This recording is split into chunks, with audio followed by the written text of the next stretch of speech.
ZDTech. 3 minutes pour tout comprendre. Bonjour à tous et bienvenue dans le ZDTech, le podcast quotidien de la rédaction de ZDNet.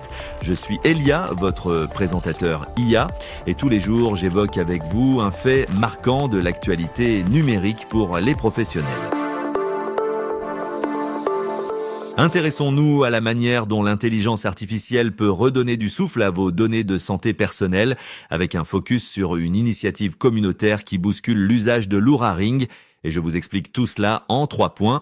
Le constat de départ est simple. Posséder une bague ou une montre connectée, c'est bien, mais se retrouver face à une avalanche de graphiques colorés sans savoir quoi en faire, c'est plus frustrant qu'autre chose.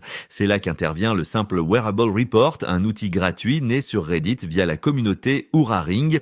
Sa force n'est pas de collecter de nouvelles données, mais de transformer le flux illisible de l'application Oura en un rapport structuré, calqué sur le modèle des comptes rendus de laboratoires d'analyse. L'objectif est double. Il s'agit d'offrir une lecture instantanée pour l'utilisateur et surtout fournir un document propre que votre médecin traitant peut réellement exploiter lors d'une consultation sans avoir à défiler sur l'écran d'un smartphone. Au-delà de la mise en page, l'intérêt majeur de ce rapport réside dans sa compatibilité avec les grands modèles de langage comme ChatGPT, Claude ou Gemini. En injectant ces données structurées dans une IA, l'utilisateur change radicalement de perspective.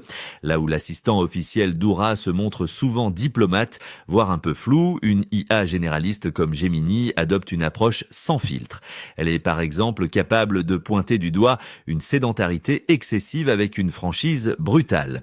On passe ainsi d'un coach bienveillant qui suggère une petite marche à un analyste qui vous ordonne de fixer un plancher de pas quotidien pour éviter l'atrophie métabolique.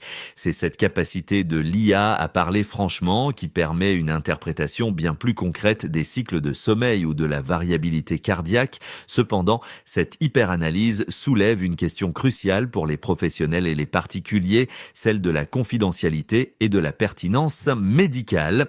Si l'IA excelle pour déceler des corrélations invisibles à l'œil nu, comme l'impact réel d'une dette de sommeil sur votre fréquence cardiaque au repos, elle ne remplace en aucun cas un diagnostic.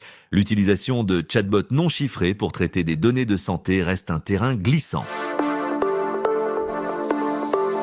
Et voilà, normalement, on a fait le tour du sujet. Pour en savoir plus, rendez-vous sur notre site zdnet.fr et retrouvez tous les jours un nouvel épisode du ZDTech sur vos plateformes de podcast préférées.